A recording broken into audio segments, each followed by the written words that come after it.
Olá pessoal, o pé plano valgo é uma queixa muito comum, né, nos consultórios de ortopedia pediátrica, popularmente descrito como pé chato, né, e nada mais é do que uma variação de pé em alguns pacientes. Não é considerado nenhuma doença, tá? Na grande maioria dos pacientes eles ficam bem, não sentem dor e têm as suas vidas normais. Toda criança ela nasce com o pé plano, né?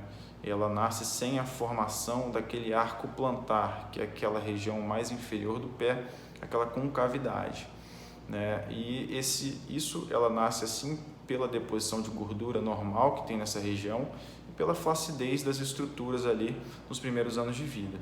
Então é muito importante as crianças, vez ou outra, andar descalço em algumas superfícies, né?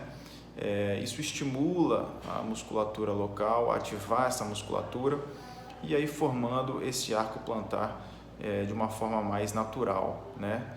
É importante também lembrar que até 20% das crianças não melhoram ou não formam esse arco de uma forma muito eficaz, tá? E isso é muito comum também, tá? Então a gente tem hoje em dia nós temos muito adulto com o pé plano valgo. Isso na maioria das vezes não causa também nenhum problema, tá?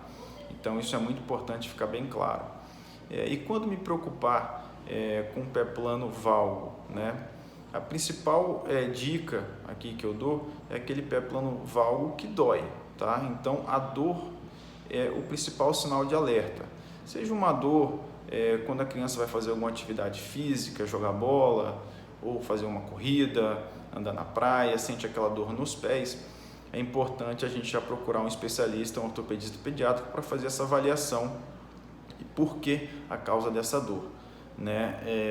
Geralmente nós encontramos encurtamento de alguns tendões específicos, né?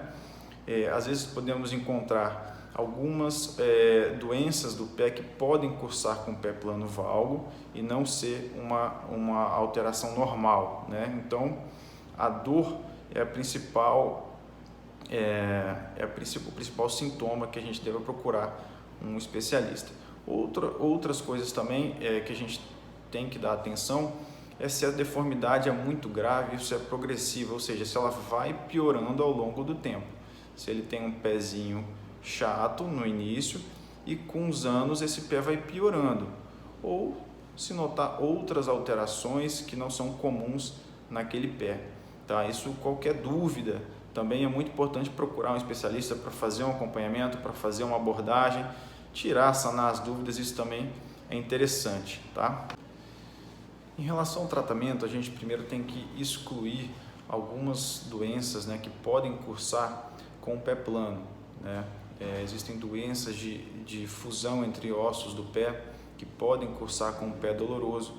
Existem outras doenças que podem cursar com o pé parecido com o pé plano, mas que é outra deformidade. Então, primeiro a gente tem que excluir essas doenças relacionadas ao pé, tá? Depois disso, excluídas essas doenças, a gente tem que investigar a causa, o porquê que o pé está doendo, né?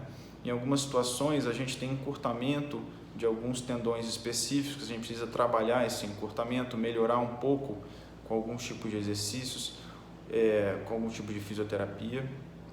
Em algumas situações, a gente pode fazer o uso da palmilha, né, para melhorar essa pisada. É importante dizer que a palmilha ela entra em algumas situações, mas a palmilha ela não melhora o formato do pé.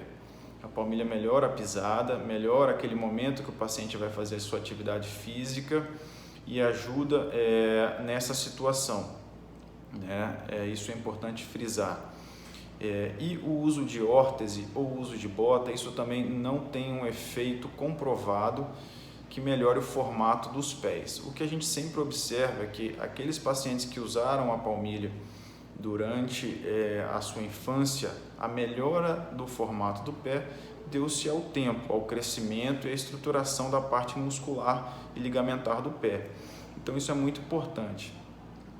A partir do momento que os pacientes não têm uma melhora da dor ou da deformidade ou em outras situações com o tratamento conservador, aí nós temos que avaliar a possibilidade do tratamento cirúrgico. O tratamento cirúrgico, no caso do pé plano, ele é restrito para uma pequena porcentagem de pacientes. Então, a maioria dos pacientes não precisa de nenhum tratamento, e os que precisam de tratamento, a grande maioria, a gente consegue lidar bem com um tratamento conservador. Tá bom? Um abraço e até a próxima.